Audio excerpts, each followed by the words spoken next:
Alhamdulillah. Kabar baik untuk teman-teman untuk honorer R2 dan R3 tanpa L. Ada kabar baik untuk semuanya. Oke, sebelumnya Assalamualaikum warahmatullahi wabarakatuh. Bertemu lagi bersama Arik Channel. Terima kasih kepada rekan-rekan atau sahabat-sahabat semuanya yang selalu mendukung Arik Channel. Saya ucapkan banyak-banyak terima kasih. Sebelumnya jangan lupa di like, komen, subscribe, dan lonceng notifikasinya dibunyikan biar teman-teman tidak ketinggalan dengan video-video terbaru dari Arik Channel. Oke teman-teman, saya ucapkan kepada teman-teman semuanya, ini ada kabar baik sekali untuk teman-teman semuanya ya. Nah, di sini regulasi baru ya. Menpan RB beri hadiah istimewa untuk honorer R2 dan R3 tanpa L. Alhamdulillah. Itu waktu hari Selasa tanggal 14 Januari 2025 ya. Jamnya jam 2.56, berarti jam 3 kurang sedikit, seperti itu ya. Kementerian Pendayagunaan Aparatur Negara dan Reformasi Biografi atau Menpan RB resmi menerbitkan regulasi baru.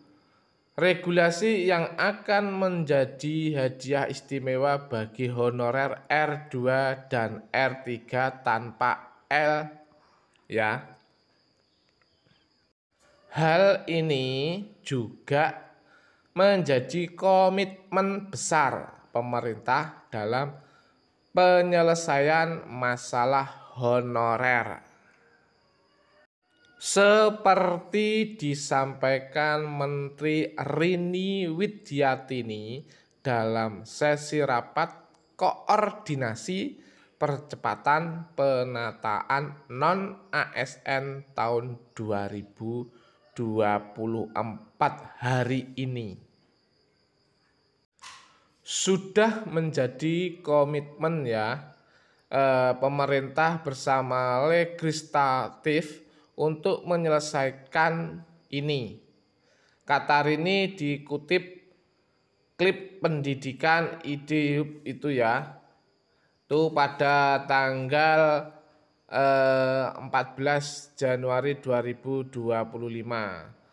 Terjadi kekhawatiran besar pada honorer R2 dan R3 tanpa L setelah dinyatakan belum mendapatkan kuota formasi. Bayang-bayang pemecatan terus menghantui kelompok honorer yang kurang beruntung ini. Namun, pada hari yang sama, Selasa 14 Januari 2025, Menpan RB Rini Widiatini menerbitkan surat edaran resmi. Disampaikan melalui surat nomor B-239 seterusnya itu ya, pada tanggal 14 Januari 2025 ditunjukkan dengan segera kepada seluruh pejabat pembina kepegawaian atau PPK pusat. Dan terdapat beberapa poin penting yang harus dipahami honorer R2 dan R3. Yang pertama yaitu ketentuan pelamar seleksi P3K tahap 2 tidak memenuhi syarat atau TMS seleksi administrasi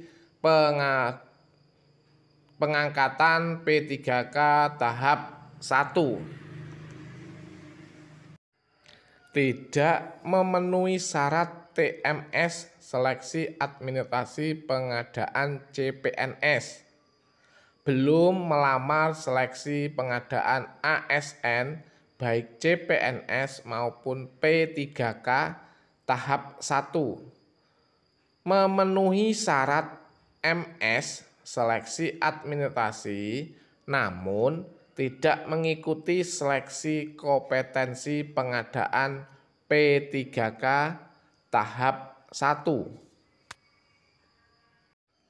Memenuhi syarat MS seleksi administrasi namun tidak mengikuti seleksi CPNS tahun anggaran 2024. Dan yang kedua ya, itu ketentuan honorer diangkat P3K paruh waktu. Telah mengikuti seleksi CPNS tahun anggaran 2024 namun tidak lolos. Telah mengikuti seluruh tahapan seleksi P3K tahap 1 atau tahap 2 namun tidak dapat mengisi lowongan kebutuhan.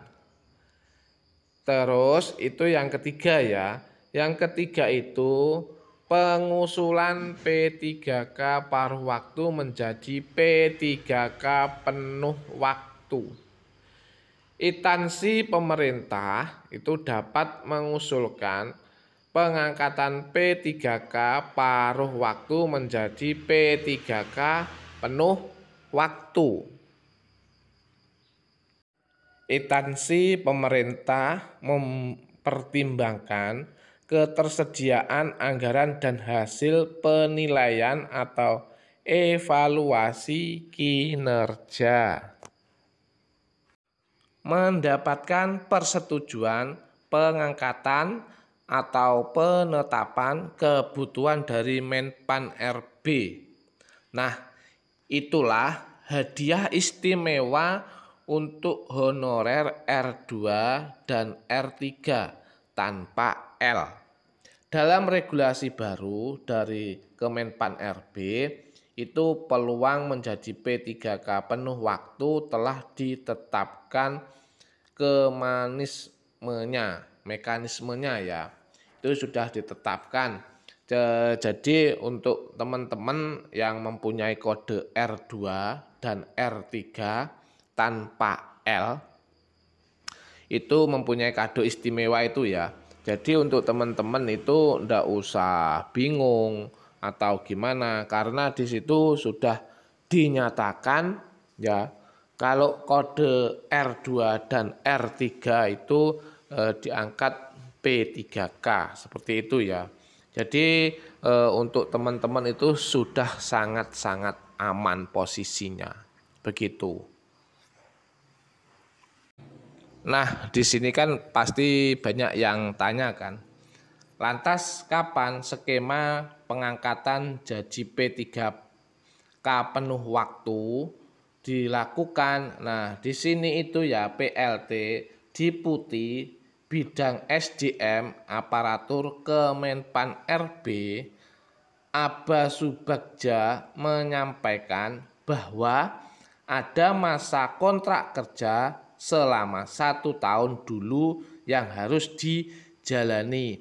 Jadi untuk teman-teman itu harus menjalani kontrak kerja dulu selama 1 tahun ya. Baru itu nanti teman-teman bisa diangkat menjadi P3K penuh waktu ya.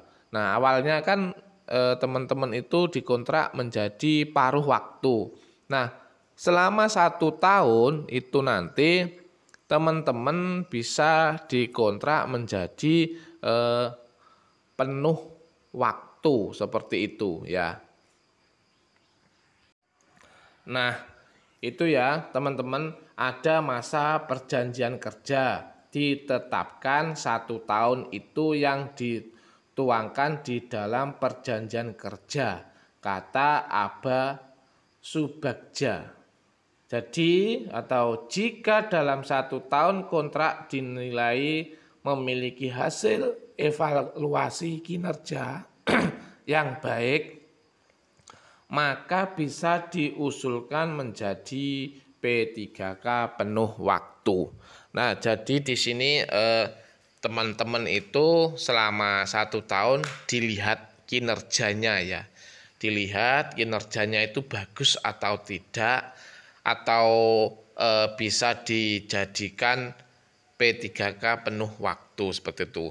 Jadi kalau teman-teman itu kerjanya tidak baik, jadi teman-teman itu nanti tetap menjadi P3K paruh waktu.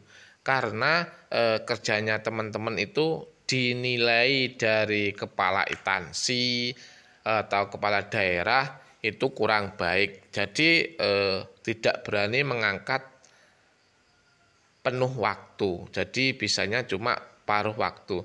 Tapi itu melihat dari teman-teman dengan kinerjanya teman-teman ya. Kalau kinerjanya teman-teman itu baik, itu bisa terpenuhi menjadi P3K penuh waktu seperti itu.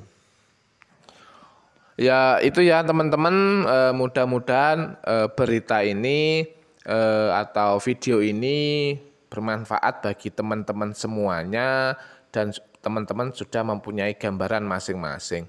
Oke, terima kasih ke teman-teman semuanya. Saya ucapkan terima kasih yang selalu mendukung Arik Channel. Sebelumnya salam sehat, salam sejahtera bagi kita semuanya. Saya akhiri, terima kasih. Salam sejahtera.